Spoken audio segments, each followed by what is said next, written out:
શ્રી રામ મંદિર અયોધ્યાના પ્રાણ પ્રતિષ્ઠા મહોત્સવ નિમિત્તે વેરાવળમાં બંદર રોડ વેપારી એસોસિએશન દ્વારા અયોધ્યા નગરીનું નિર્માણ તેમજ વિવિધ આધ્યાત્મિક કાર્યક્રમ યોજાયેલ હતો।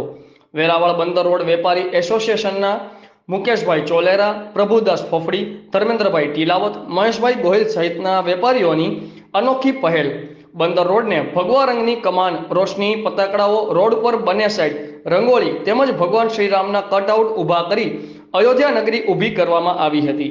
તારીખ 16ના મંગળવારે સવારથી જ બંદર રોડ પરના વેપારીઓએ અયોધ્યાના મુખ્ય કળશને સોમનાથથી લાવેલ ત્યારે શહેરના રાજકીય, સામાજિક, વેપારી આગેવાનોએ ભગવાન શ્રી રામની શોભાયાત્રામાં ખાસ ઉપસ્થિત રહી વેરાવળ કન્યા શાળાની 551 કુંવારિકાઓને ગોયની જમાડી સાક્ષી બની કુંવારિકાઓના આશીર્વાદ લીધા હતા।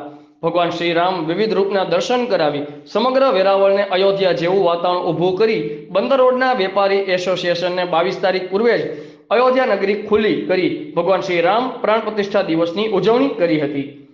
રિપોર્ટર પ્રકાશભાઈ કારાણી, આઝાદ મીડિયા લાઈવ, વેરાવળ।